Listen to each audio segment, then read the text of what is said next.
The axe slipped from Eleanor Hartwell's trembling hands and clattered against the frozen ground for the third time that morning, and she knew with absolute certainty that she would not survive the winter. Her fingers were too numb to grip the handle properly, her arms too weak to swing with any force, and the pile of wood she needed to split towered before her like a mountain she could never climb. It was November 1876 in the Montana Territory, and the first real snow had fallen 2 nights ago, blanketing her small homestead in white silence. The cabin her late husband had built stood behind her, and inside the fire was already dying. She had perhaps 3 days of wood left, maybe 4 if she rationed carefully and spent most of her time huddled under every quilt she owned. But winter here lasted 5 months, sometimes 6, and she had barely begun.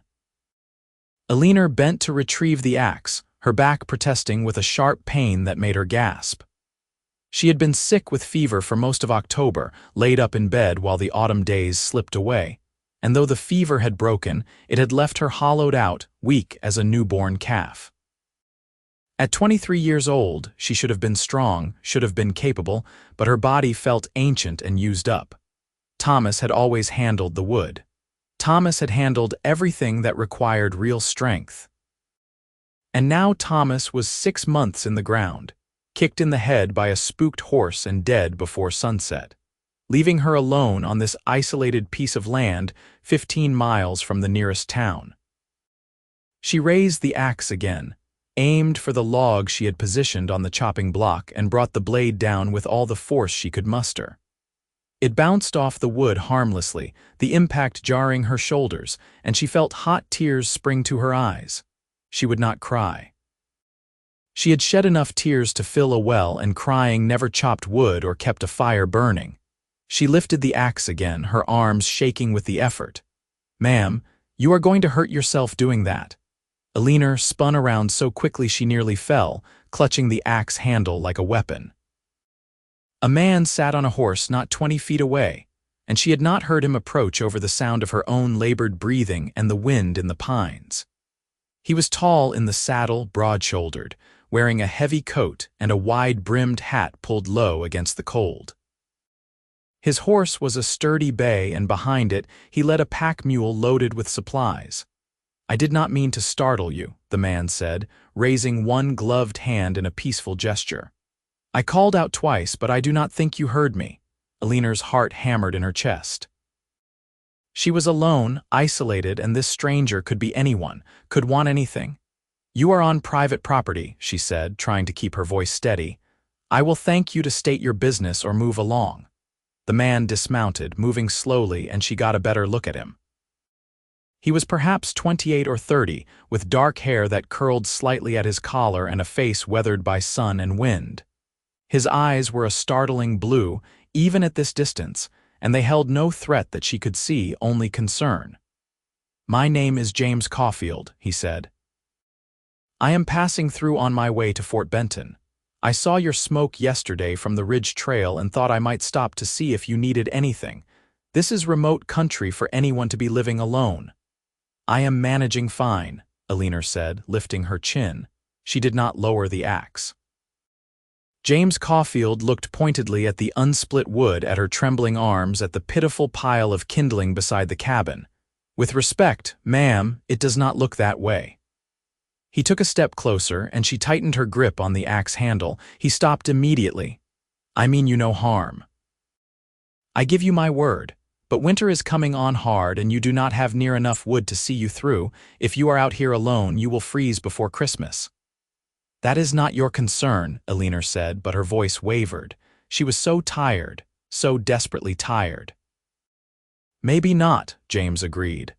"But I was raised to help where help is needed, and I can see clear as day that you need help." He glanced at the cabin, at the thin stream of smoke from the chimney. "You have been sick." It was not a question, and Eleanor found she could not lie. "I had a fever." "I am recovered now." "Recovered enough to split 4 cords of wood?" James asked gently. "Because that is what you are going to need at minimum to make it through a Montana winter. 4 cords. Eleanor felt the weight of those words settle on her shoulders like stones. She would never manage 4 cords. She could barely manage 4 logs. The axe slipped from her fingers again, and this time she let it fall. "My husband died in May," she heard herself say. "I have been trying to keep the place going, but I got sick and I lost time, and now—" She trailed off, wrapping her arms around herself. The wind cut through her thin coat like knives. James Caulfield studied her for a long moment, his blue eyes thoughtful. Then he nodded, as if coming to a decision. "I will chop your wood for you." Eleanor blinked. "What?" "I will chop your wood," he repeated. "Enough to last you through the winter and into spring. You have plenty of timber here, and I have a strong back. It will take me a few days, maybe a week, but I can do it." "I cannot pay you," Eleanor said immediately. "I have almost nothing." "Some chickens, a milk cow, a little money put by, but not enough to—" "I am not asking for payment," James interrupted. "I am offering help, ma'am, nothing more." Suspicion warred with desperate hope in Eleanor's chest. "Why would you do that? You do not know me." "You were on your way to Fort Benton." James shrugged, a small smile touching his lips. "Fort Benton will still be there in a week, and as for why, well, I suppose because it is the right thing to do. Because my mother would tan my hide if she knew I rode past a woman in need. Because no one should have to freeze to death alone." He met her eyes steadily. "I will sleep in your barn if you have one, or outside if you do not. I will not trouble you or come into your house uninvited. I will chop your wood, stack it neat, and then I will be on my way. That is my offer."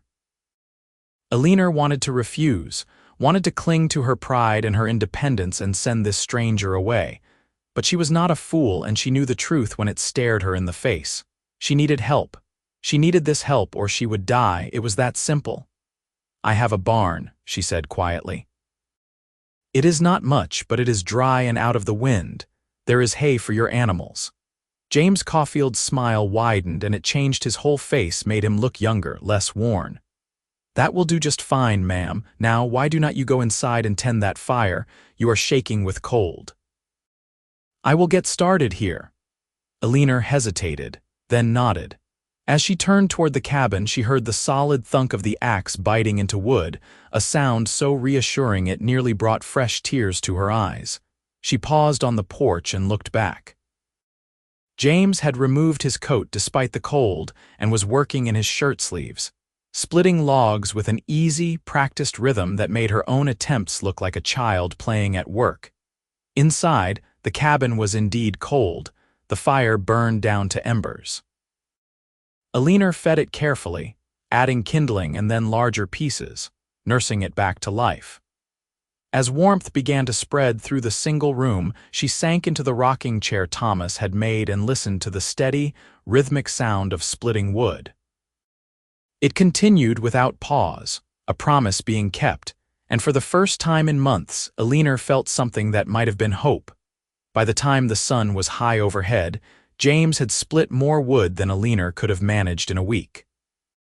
She had ventured out twice, once to bring him a cup of coffee and once to show him where he could stack the split logs under the eave of the cabin where they would stay dry. He had thanked her both times with unfailing politeness, but he had not stopped working except to drink the coffee in a few long swallows. "You should rest," Eleanor said, watching him position another log. "You have been at this for hours." "I am fine," James assured her. "I want to get as much done as I can while the light is good." He brought the axe down and the log split cleanly in two. "You have a good setup here. Your husband built well." "He did," Eleanor agreed softly. "Thomas was a good man. He was a carpenter before we came west. He had plans to build a bigger house to expand the homestead." She looked out at the land that rolled away toward the mountains, all of it covered now in snow. "We were going to build something lasting." "I am sorry for your loss," James said, and the simple sincerity in his voice made Eleanor's throat tighten. "Thank you." She wrapped her arms around herself against the cold. "I should let you work. I will bring you something to eat at midday." James nodded and returned to his labor, and Eleanor went back inside.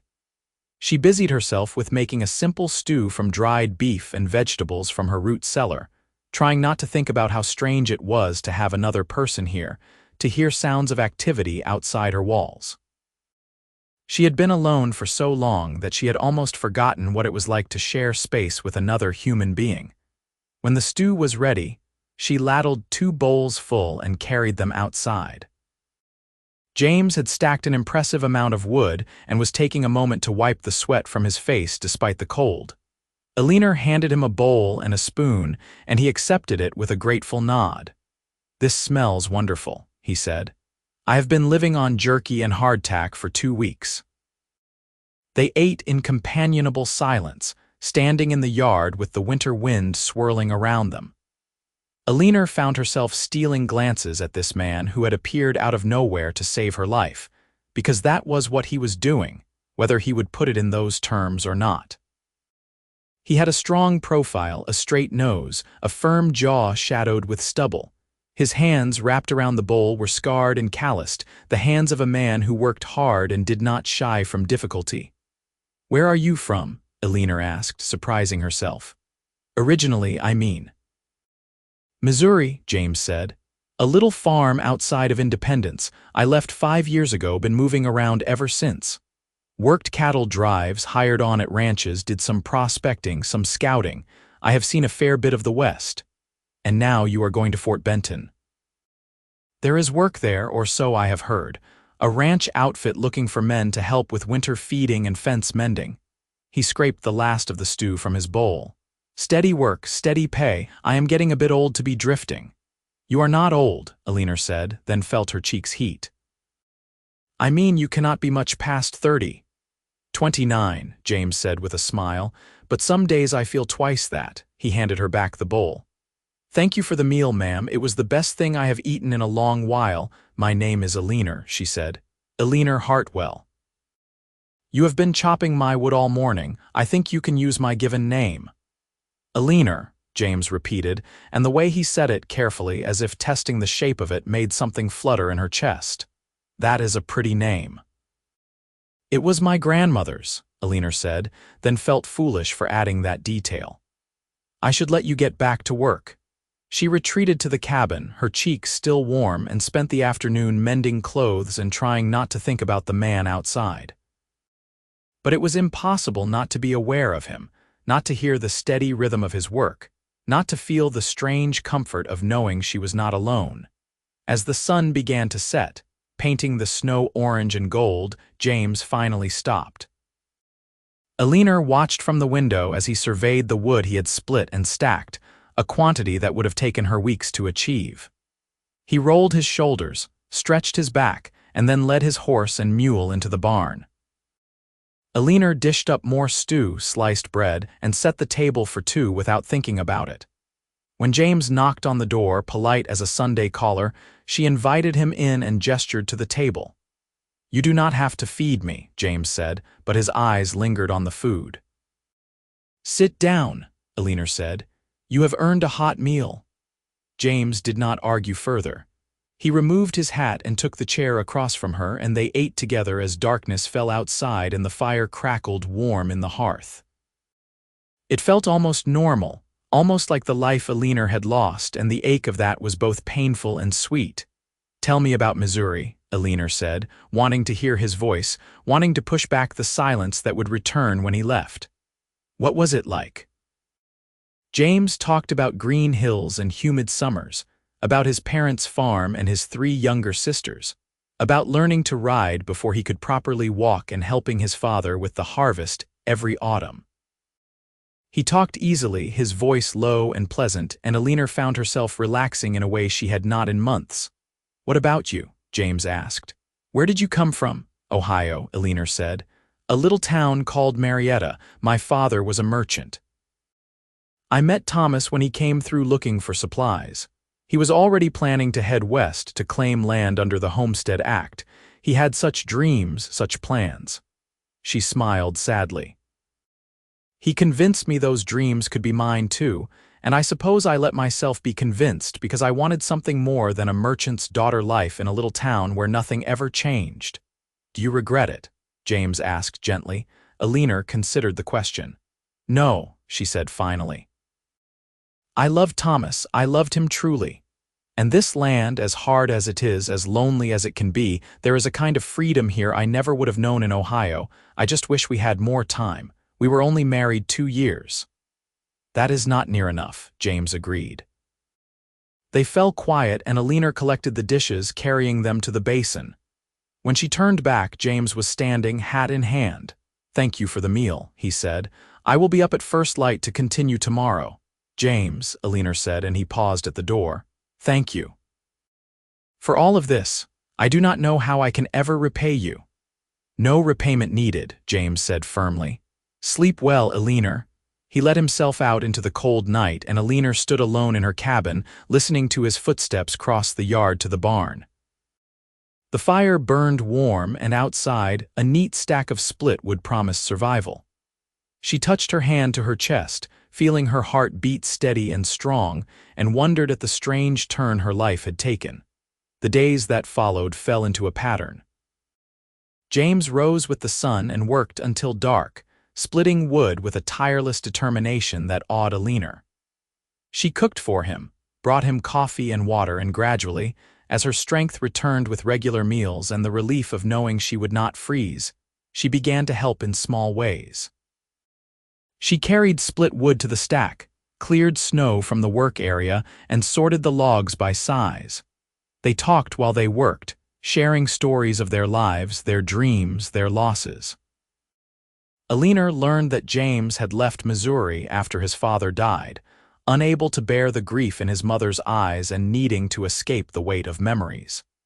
He had been drifting ever since, searching for something he could not quite name. "I thought maybe it was gold," he said one afternoon, pausing to drink from the dipper of water she offered. "Or land of my own, or just the next horizon, but nothing ever felt right, nothing ever felt like enough."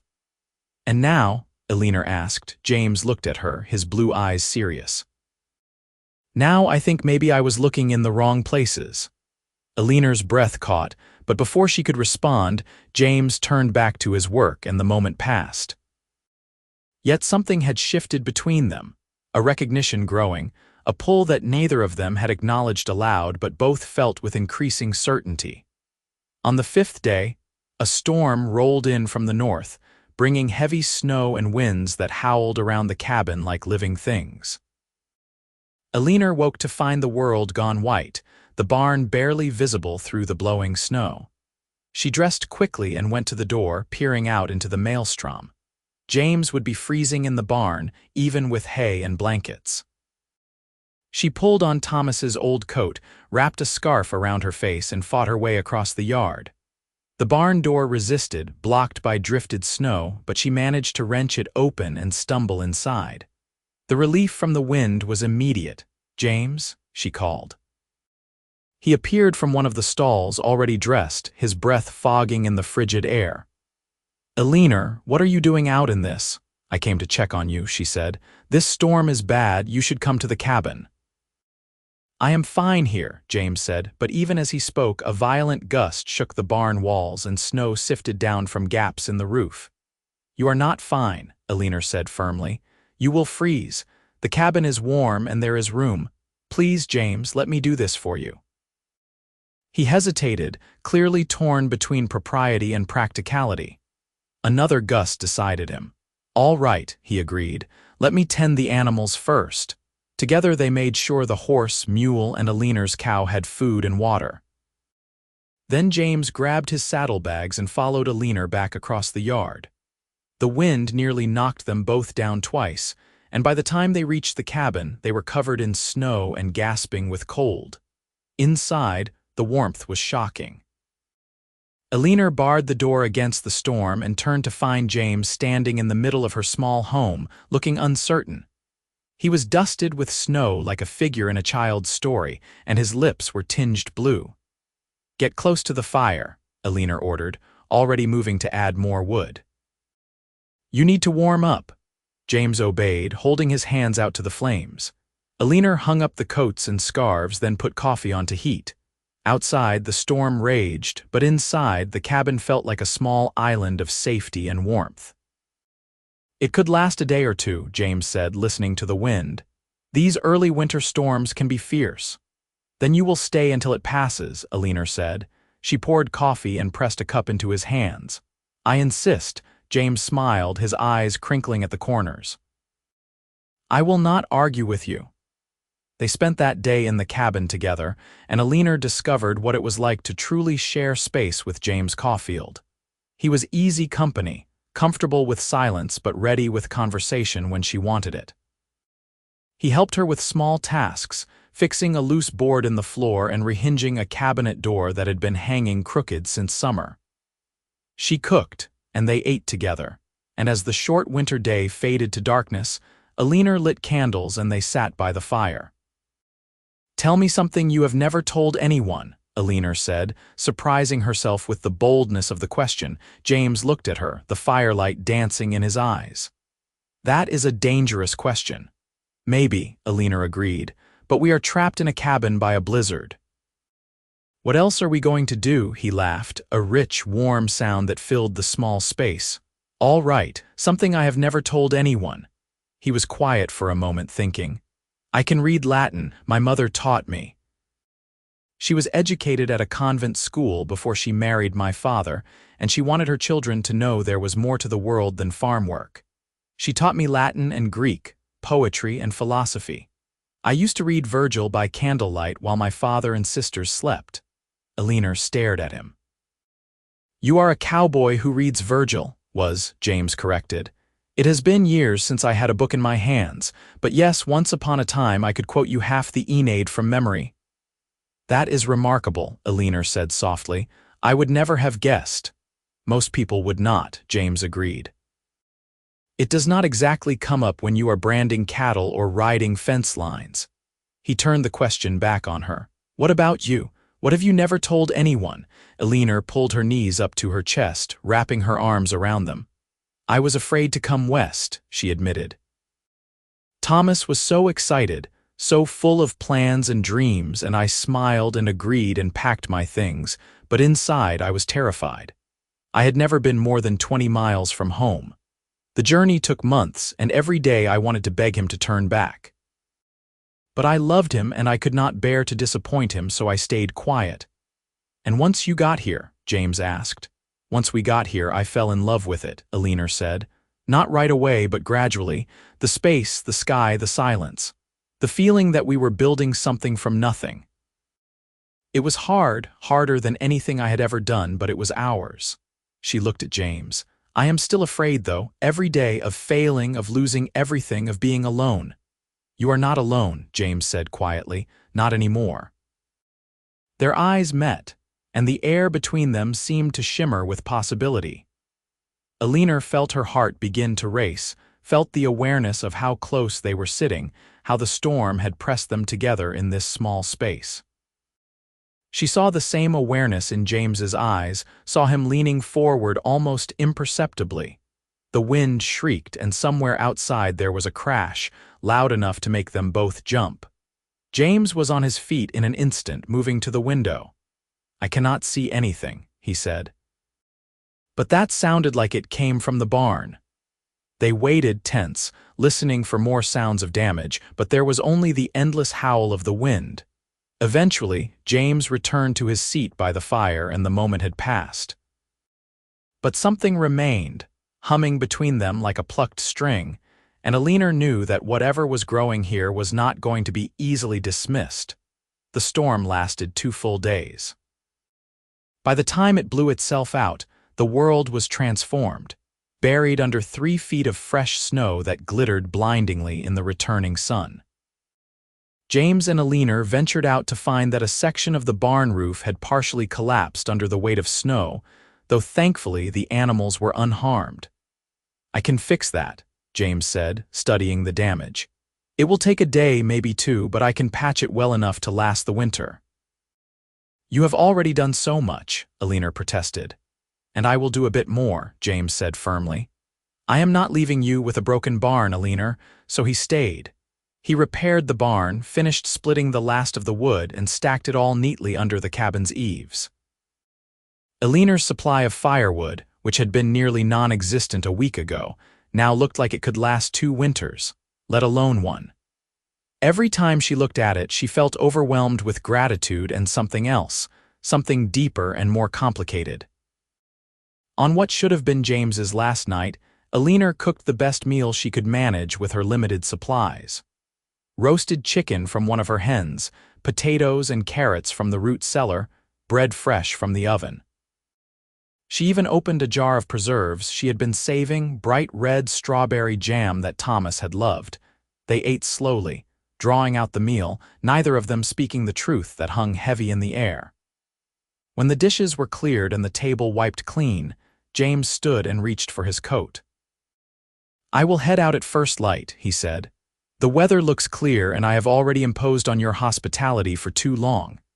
"You have not imposed," Eleanor said quickly. "You have been nothing but helpful and kind, and I will miss you." James went very still. "Eleanor, I know," she interrupted. "I know you have to go. You have a job waiting in Fort Benton, and I have this homestead, and we have known each other barely more than a week.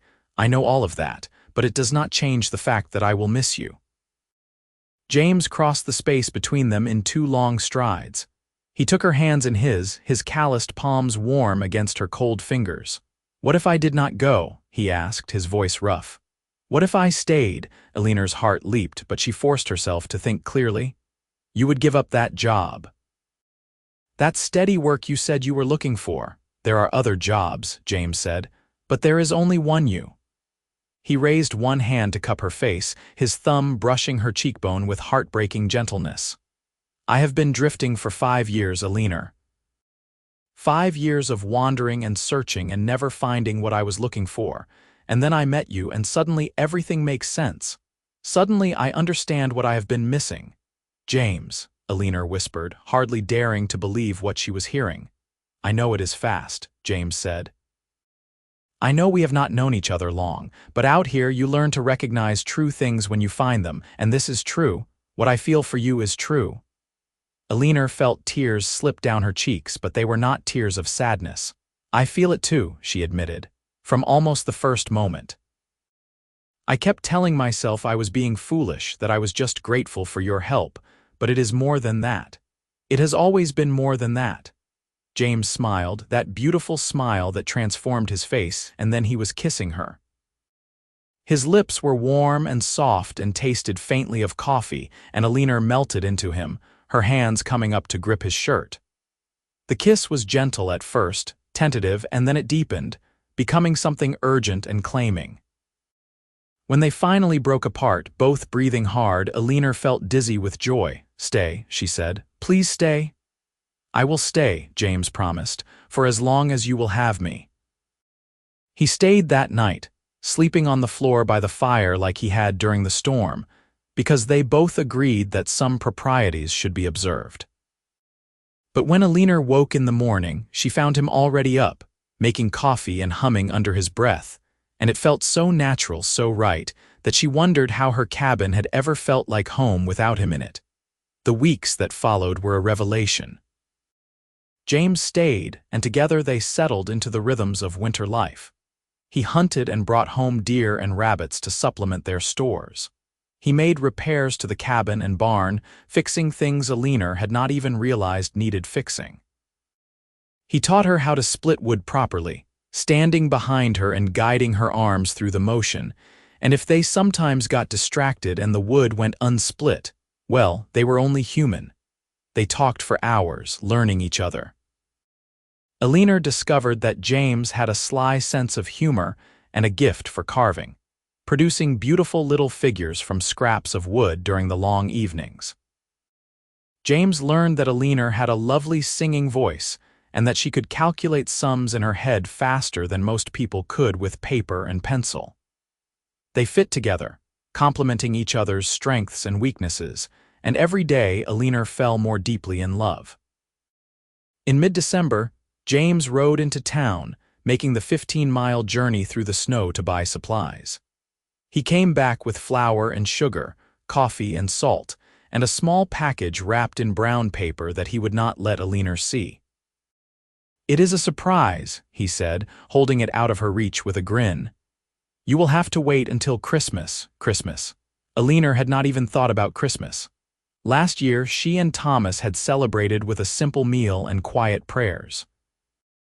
This year, with James here, she wanted it to be special. She spent the days leading up to Christmas preparing in secret. She made candles from saved tallow, baked cookies from precious sugar and flour, and sewed James a new shirt from fabric she had been saving for curtains.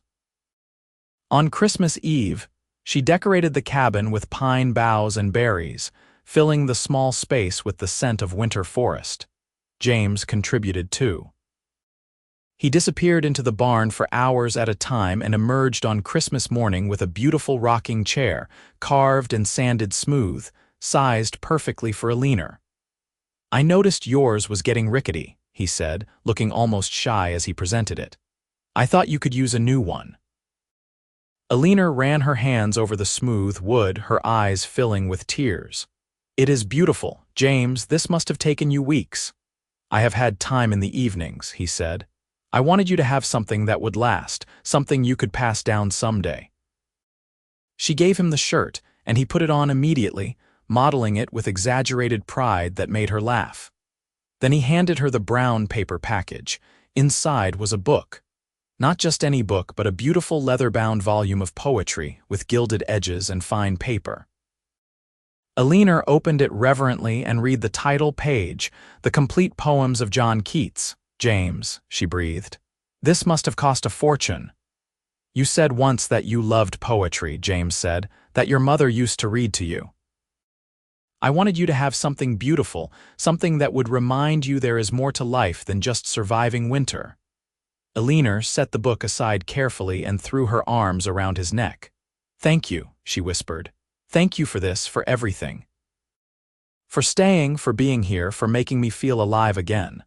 James held her close, his face buried in her hair. "I should be thanking you. You gave me a reason to stop drifting. You gave me a home." They spent Christmas Day in the warm cabin, reading poetry aloud to each other, eating good food and reveling in the simple joy of being together. As the sun set and the candles burned low, James took Eleanor's hand. "Marry me," he said. It was not a question, not really, but Eleanor answered anyway. "Yes." James pulled her into his lap in the new rocking chair and they sat together, rocking gently, watching the firelight dance on the walls. Outside, snow began to fall again, soft and silent, but inside they were warm and safe and utterly content. They were married in February, on a clear, cold day when the snow sparkled like diamonds and the sky was so blue it hurt to look at. James drove Eleanor into town in the wagon, bouncing over frozen ruts and laughing at nothing, giddy as children. The preacher married them in his small church, with his wife and the general store owner as witnesses. Eleanor wore her best dress, dark blue wool with white lace at the collar, and James wore the shirt she had made him. They spoke their vows clearly and firmly, promising to love and honor for as long as they both lived. And when the preacher pronounced them man and wife, James kissed her with such tenderness that Eleanor felt her heart might burst. They spent their wedding night at the small hotel in town, a luxury they could barely afford but one that James insisted on. He carried her over the threshold like she weighed nothing, and they made love for the first time in a real bed with clean sheets, discovering each other with gentle hands and whispered words. Afterwards, Eleanor lay in James's arms and felt complete in a way she had never experienced, not even with Thomas. This was different, born of shared survival and mutual understanding, and it felt like coming home. They returned to the homestead the next day, and life continued, but now with the solid foundation of marriage beneath them. The winter wore on, brutal and long, but they weathered it together. James proved to be as steady and reliable as Eleanor had hoped, working hard every day, never complaining, always ready with a smile or a joke when the walls started to feel too close. In March, as the snow finally began to melt and the first hints of spring touched the air, Eleanor realized she was pregnant. She had suspected for a few weeks, but had not been certain until now. She told James one evening as they sat together by the fire, and his reaction was everything she could have hoped for. He whooped with joy, picked her up and spun her around, and then set her down carefully as if she were made of glass. "Are you happy?" Eleanor asked, laughing at his sudden caution. "Happy?" James repeated. "Eleanor, I am more than happy. I am overwhelmed. A baby, our baby." He placed his hand on her still flat stomach, his expression wondering. "We are going to be parents in the autumn," Eleanor said. "October, I think." "We will need to build a cradle," James said immediately, his mind already racing ahead. "And we should add a room to the cabin before winter. A proper room for a nursery, maybe even expand the whole place, add a real bedroom and a bigger kitchen." He was talking faster now, planning, and Eleanor loved him for it. "We have time," she said, pulling him back to the present. "For now, let us just enjoy this." They did enjoy it, the whole spring and summer passing in a haze of preparation and anticipation. James did build a cradle, a beautiful thing of smooth wood with rockers that moved silent and steady. He also made good on his promise to expand the cabin, adding 2 new rooms and a proper stone fireplace. It was hard work, but neighbors from other homesteads came to help with the raising, and slowly their small cabin became a real house. Eleanor tended the garden, sewed tiny clothes, and grew round with child. She felt better during this pregnancy than she had any right to expect, strong and healthy and full of energy. James waited on her hand and foot anyway, treating her like precious cargo, and if it was sometimes excessive, it was also endearing. In early October, as the leaves turned gold and the air grew crisp, Eleanor went into labor. It was long and hard, but James stayed with her the whole time, holding her hand and wiping her face with cool cloths, murmuring encouragement. The nearest doctor was 15 miles away, but a neighbor woman named Martha came to help. And between the 2 of them, they saw Eleanor through. When the baby finally came, slipping into the world with a lusty cry, Martha wrapped the child and placed it in Eleanor's arms. "You have a son," she said, smiling. "A son." Eleanor looked down at the tiny, red-faced infant and felt such a surge of love it nearly overwhelmed her. James leaned over her shoulder, his eyes wet with tears, and touched one finger to their son's tiny hand. The baby gripped it instinctively, and James laughed, the sound choked with emotion. "He is perfect," James whispered. "Absolutely perfect." They named him Thomas, after Eleanor's first husband, because she wanted her son to carry that name forward, to remember the man who had first brought her west. James agreed without hesitation, understanding that honoring the past did not diminish their present. Little Thomas thrived. He was a healthy baby, loud and demanding, and he turned their lives upside down in the best possible way. Eleanor and James learned together, making mistakes and celebrating victories, stumbling through exhaustion and finding joy in the smallest moments. The winter came again, but this time Eleanor faced it without fear. They had more than enough wood, a sturdy house, plentiful supplies, and most importantly, they had each other. On the coldest nights, Eleanor would sit in her rocking chair by the fire, nursing Thomas while James read aloud from her book of poetry, his deep voice weaving words of beauty into the warm air. Years passed. Thomas grew into a sturdy, curious little boy with his father's blue eyes and his mother's dark hair. Eleanor gave birth to a daughter 2 years later, a tiny thing they named Alice, who proved to have a will of iron and a laugh like bells. Then came another son, Samuel, quiet and thoughtful, born just before Thomas's 5th birthday. James expanded the house again, adding more rooms, a proper workshop, and a larger barn. The homestead prospered. They acquired more cattle, more chickens, planted more crops. It was hard work, endless work, but they tackled it together, partners in every sense of the word. Eleanor sometimes thought about those dark days before James arrived, when she had stood alone in the snow, too weak to chop wood, certain she would not survive.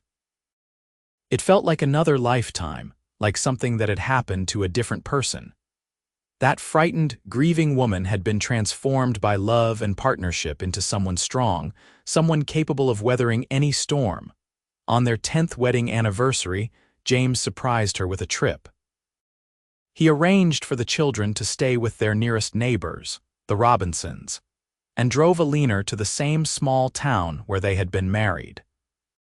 They stayed at the same hotel, in the same room if they could manage it, and spent 2 days doing nothing but enjoying each other's company without the constant demands of children and farm work. On the second night, as they lay tangled together in the darkness, James traced patterns on Eleanor's arm with one finger. "Do you remember the day we met?" he asked. "Of course," Eleanor said. "You appeared out of nowhere like an answer to a prayer I had not even thought to say." "I almost rode past," James admitted. "I was trying to make time to get to Fort Benton before the real snow set in, but something made me stop. Something told me I needed to check on whoever was living in that cabin." "Divine intervention," Eleanor teased. "Maybe," James said seriously. "Or fate, or luck, or just good instinct. Whatever it was, I am grateful for it every single day. You saved me, Eleanor, as much as I saved you." "How did I save you?" Eleanor asked, propping herself up to look at him in the moonlight filtering through the window. "You gave me purpose," James said simply. "You gave me a reason to put down roots, to stop running from ghosts and grief. You gave me a family, a home, a life worth living. I was lost before I found you, and I did not even know it." Eleanor kissed him, slow and deep, putting into the kiss everything she felt but could not always put into words. When they finally broke apart, she rested her forehead against his.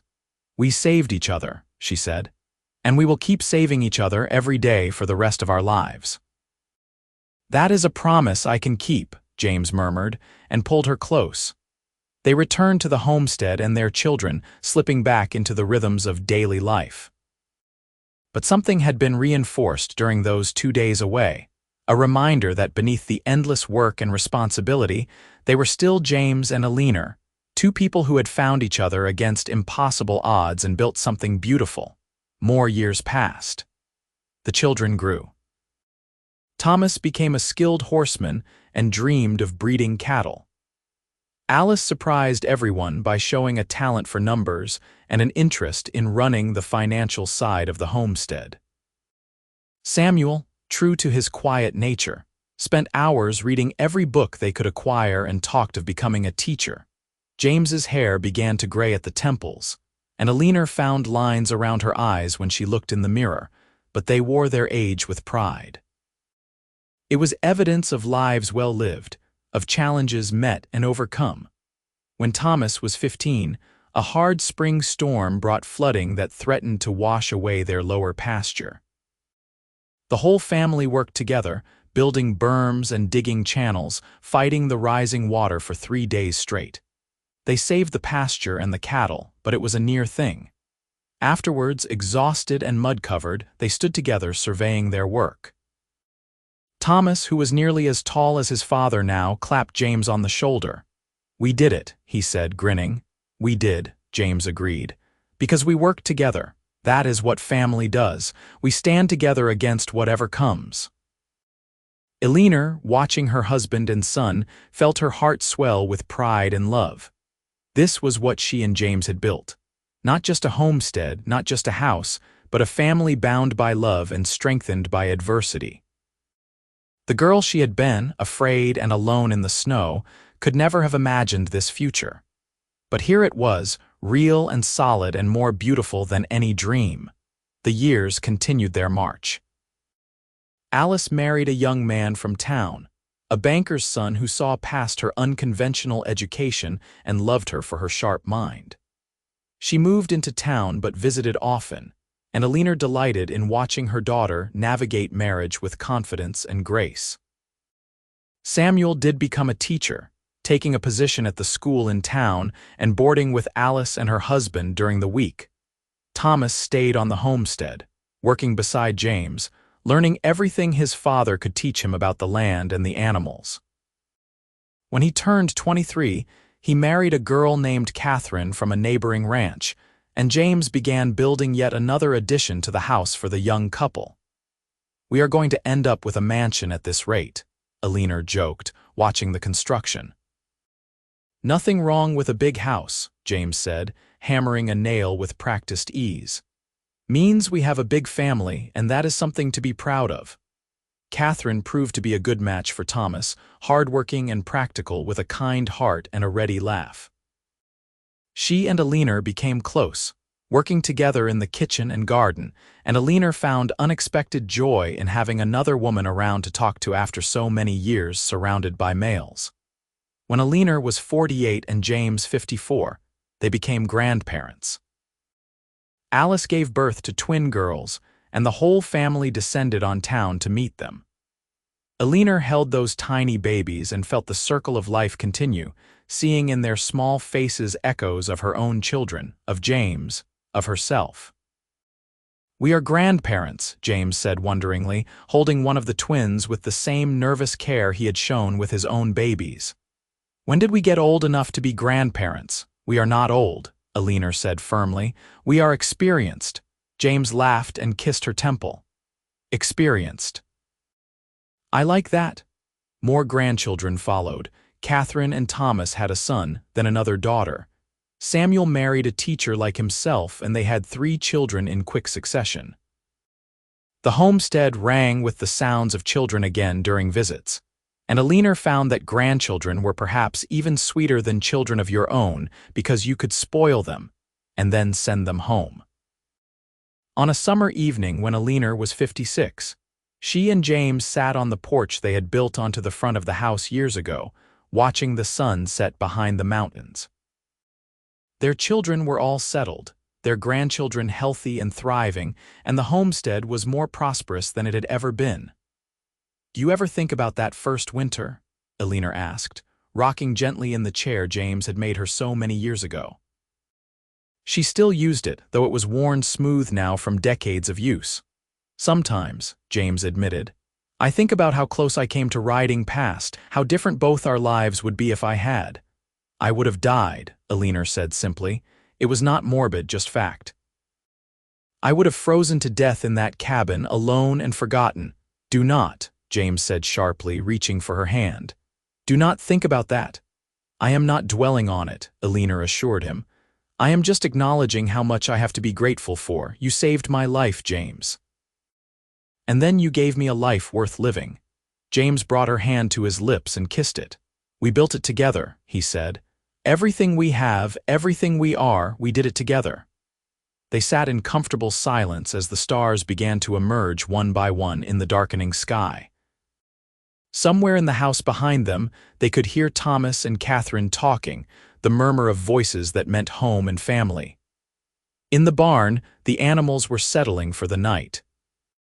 On the land that stretched out before them, land they had worked and improved and loved, their legacy was taking root in ways they could never have imagined that first desperate winter. "I love you," Eleanor said softly.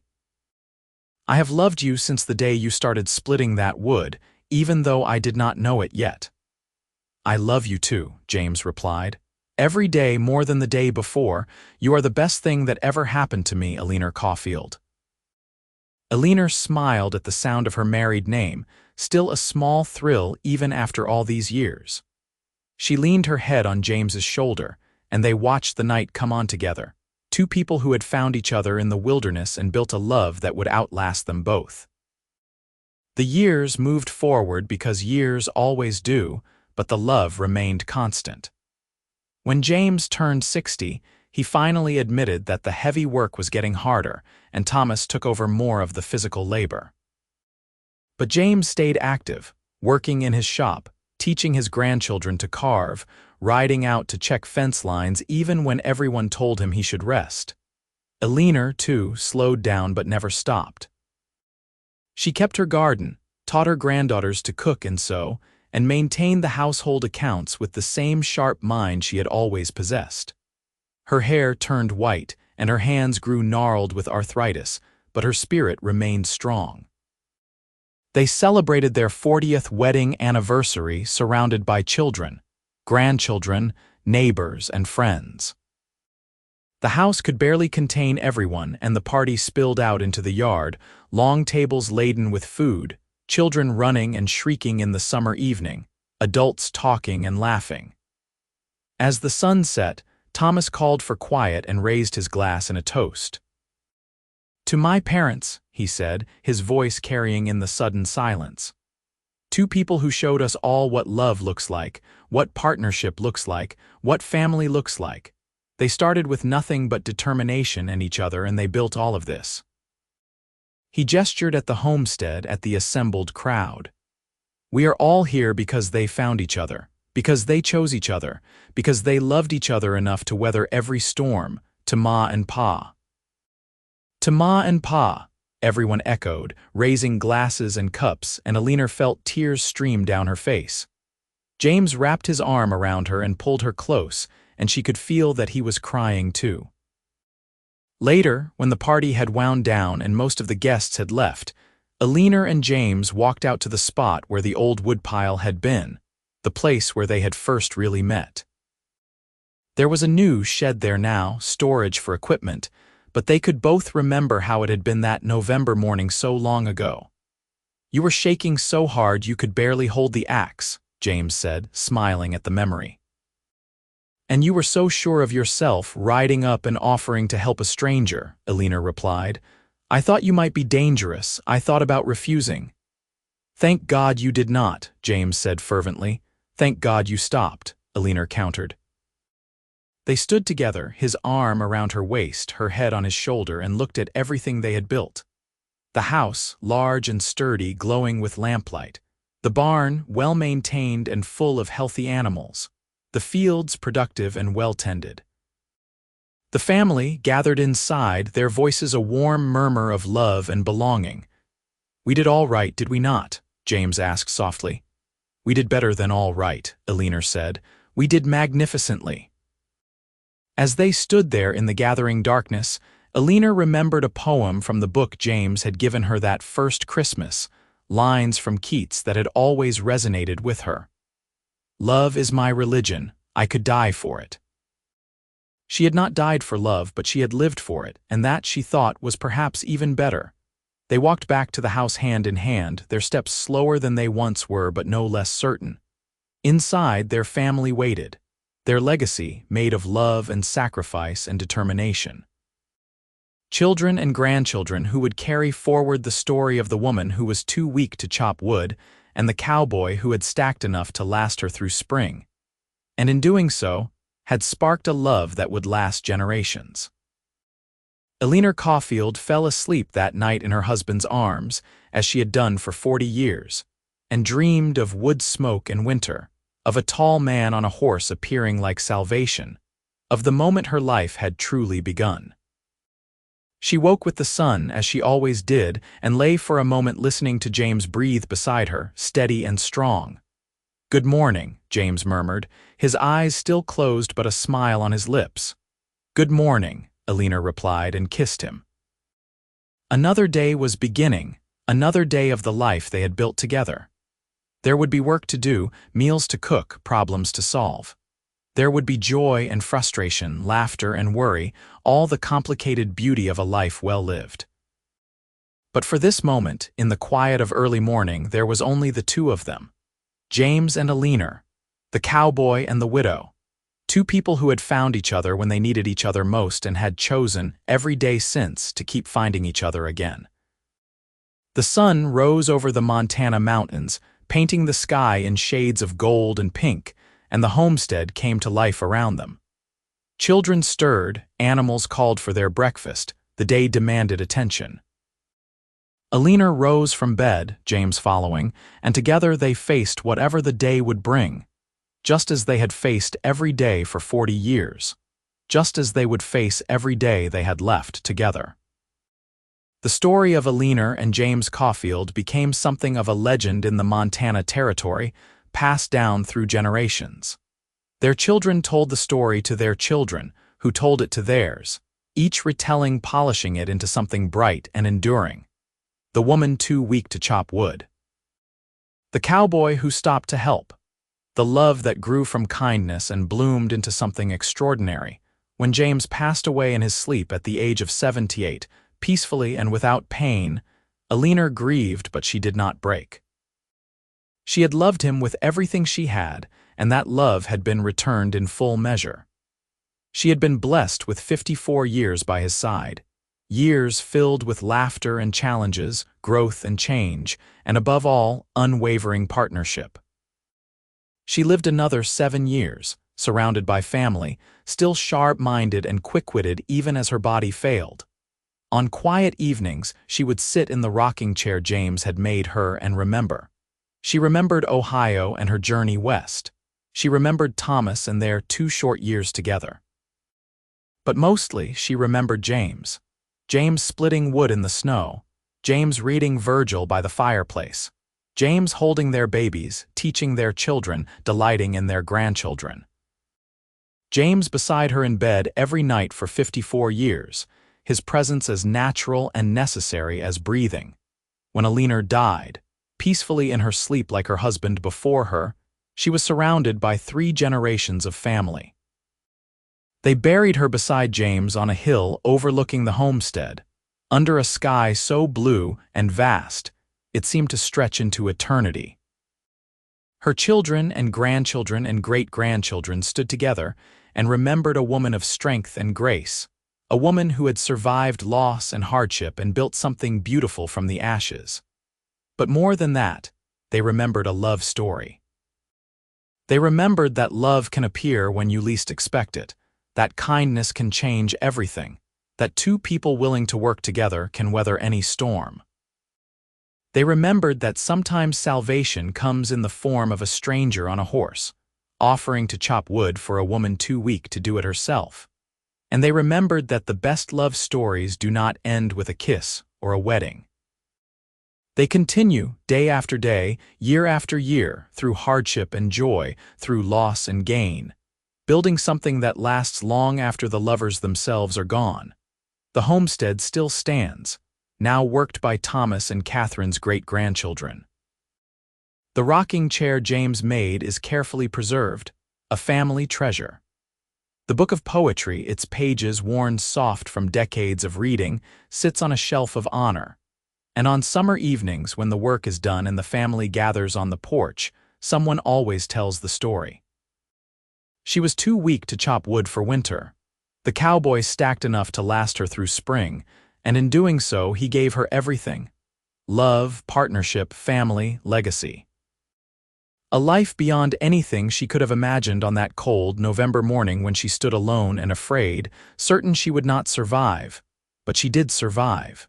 She thrived. They both did.